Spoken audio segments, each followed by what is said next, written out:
Hello students, our topic is thoracic cage. Skeleton of thorax is called as thoracic cage. It is osteocartilaginous, elastic and conical cavity. Its upper aperture or upper opening is known as thoracic inlet and its lower opening is known as thoracic outlet. You can see this is lower opening, thoracic outlet. If we see from the anteroposteriorly, it is flattened, and in the transverse section you can see it is bean shape or kidney shaped, and its mid-sagittal diameter, this mid-sagittal diameter is narrower than these parasagittal diameters, and it is kidney shaped in adult, but in newborn it is rounded. Now you can see this is sternum, here is sternum, this is manubrium, this is body of sternum, here is xiphoid process, and these are ribs. We have 12 pair of ribs. These are costal cartilages.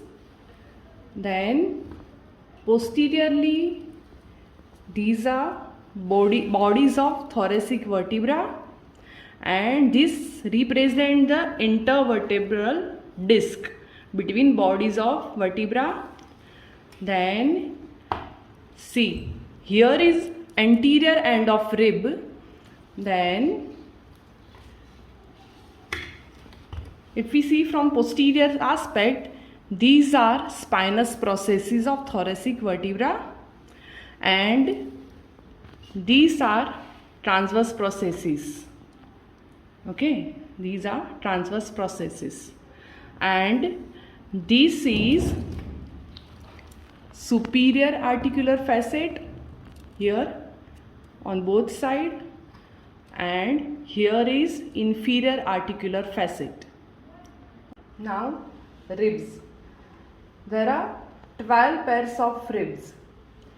Ribs have the posterior end which articulate with the vertebral column, and that's why that end is known as vertebral end,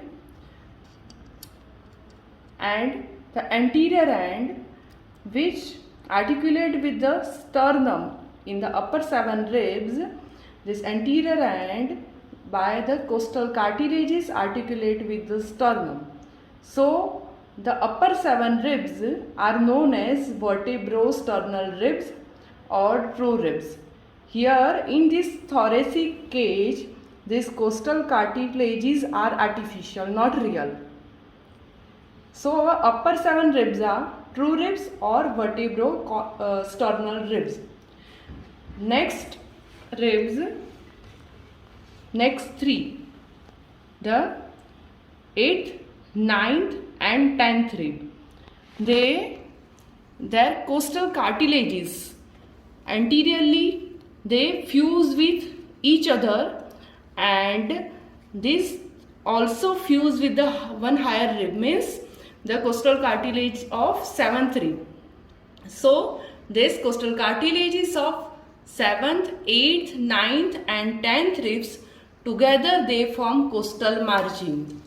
Here you can see this is costal margin, and so the posterior end articulate with the vertebral column, and the anterior end articulate with the costal cartilages. So these ribs, the 8th, 9th and 10th, they are known as vertebroconral ribs. Now last 2 ribs, we can see from posterior aspect it clearly.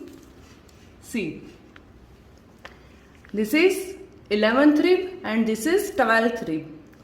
These 2 ribs, the posterior end articulate with the vertebra, So that is our vertebral end. But the anterior ends, you can see, they are free, they are floating. That's why these ribs are known as vertebral ribs or floating ribs. So our upper 7 ribs, vertebro-sternal ribs, they are true ribs, and lower 5 ribs means 3 vertebrochondral ribs, 8th, 9th and 10th, and this 11th and 12th, which are vertebral or floating ribs. That 5 are false ribs. And another classification is typical and atypical rib. Atypical ribs are the first, second and last 3. Last 3 means 10th, 11th and 12th. So these are atypical rib. Rest of all means 3rd to 9th. They are typical ribs.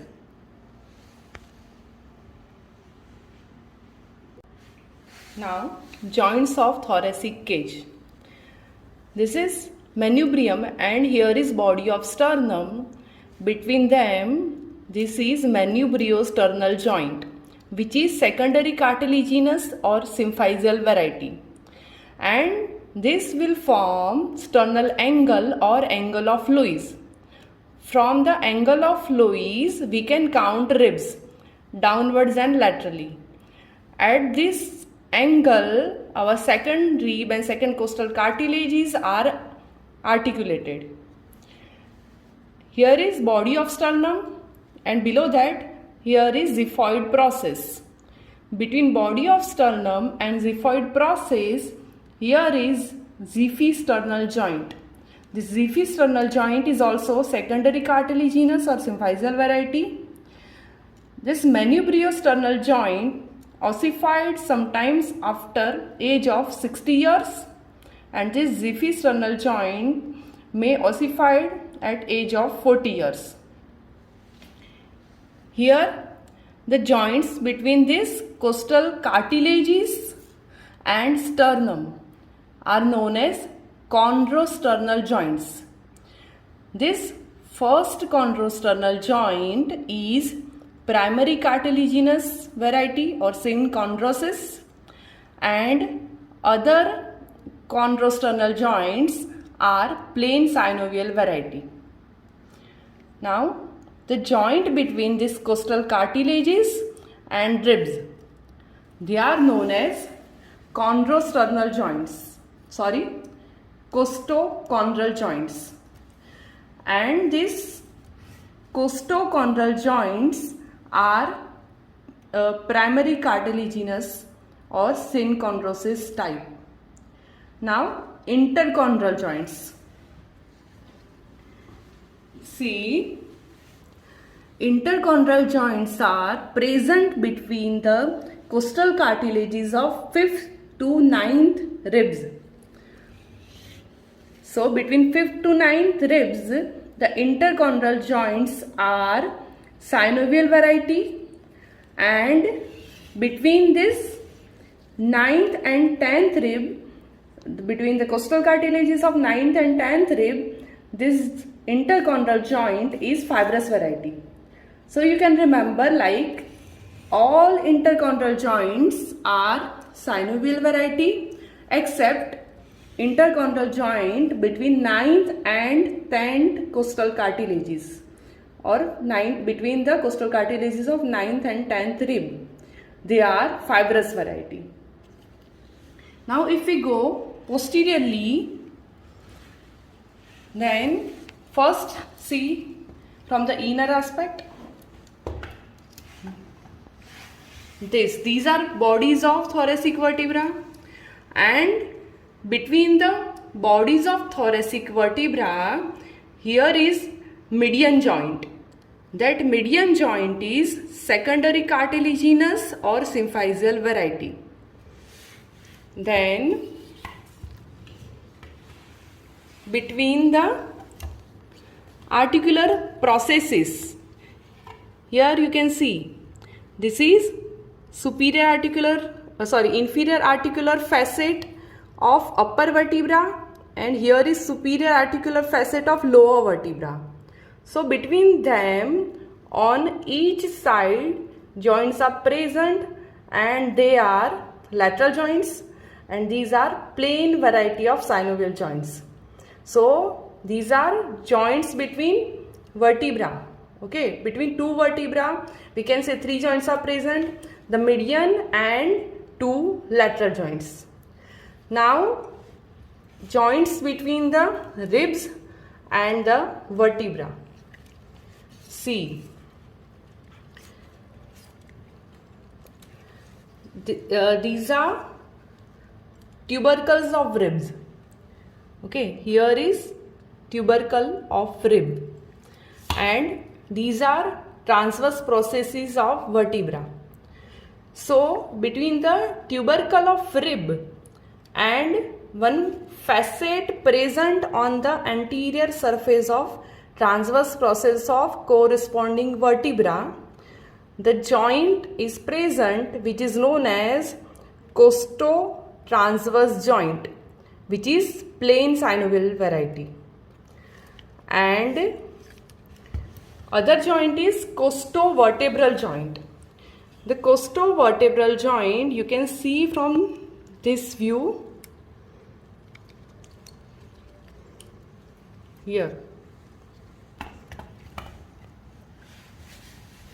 See, this is head of rib. On the head of rib, two facets are present in the typical rib. So the joint between the facet on the head of rib and body of vertebra, which is known as costo-vertebral joint, and each typical rib articulate with the corresponding thoracic vertebra, you can see here, and also articulate with this one higher vertebra. Okay, so each typical rib articulate with the one corresponding and one higher vertebra. So there are on each side two costo-vertebral joints are present. They are plain variety of synovial joints.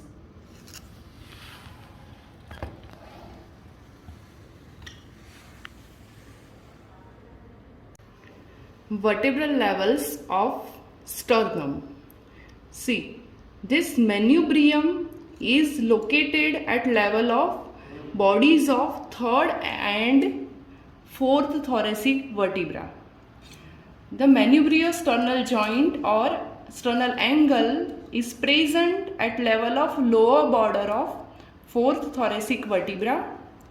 Body of sternum is present at level of 5th to 8th thoracic vertebra, and the xiphisternal joint is present at the intervertebral disc between 8th and 9th thoracic vertebra.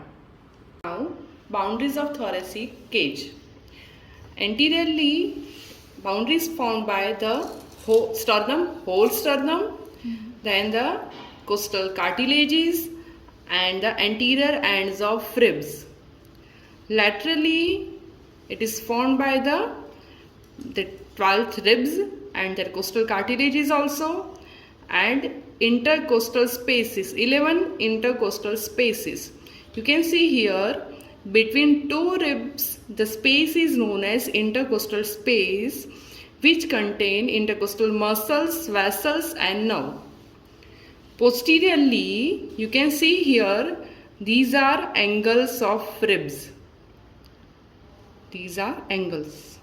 So posteriorly, boundaries formed by the posterior part of rib up to the posterior angle, up to this part will form the posterior boundary, and also the vertebral bodies of 12 thoracic vertebra.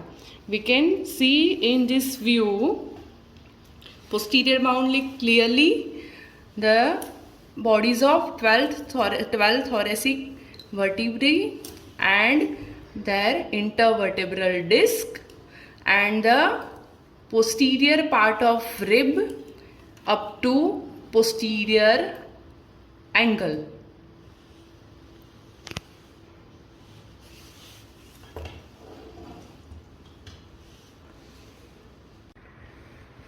Thoracic inlet. Thoracic inlet is the upper opening of thoracic cage.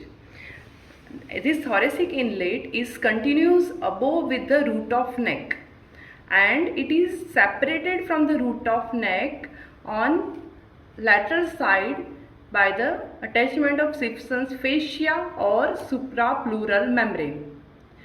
You can see the shape of thoracic inlet is kidney shaped or bean shaped, or we can say reniform in shape. If we discuss boundaries, anteriorly it is formed by the upper border of manubrium, then laterally it is formed by the first rib and first costal cartilage and first rib, and posteriorly boundary is formed by the body of first thoracic vertebra. This anteroposterior diameter of thoracic inlet is 5 cm and the transverse diameter of thoracic inlet is 10 cm. Now in the lateral view you can see here is the posterior or vertebral end of first rib, and here is the sternal end or anterior end of first rib.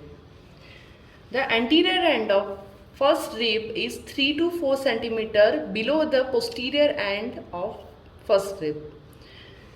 So the plane of thoracic inlet slopes downwards and forwards with obliquity of 45 degree.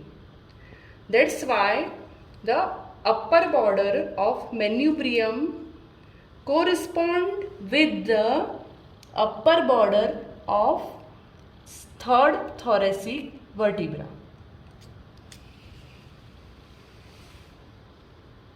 Now thoracic outlet. In recent state, thoracic outlet is closed by the diaphragm which form the floor of thorax.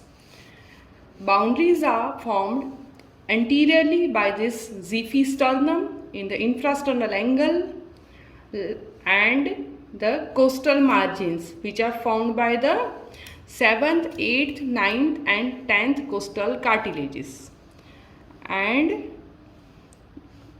on the sides they are formed by this 11th and 12th ribs, and posteriorly it is formed by the body of 12th thoracic vertebra.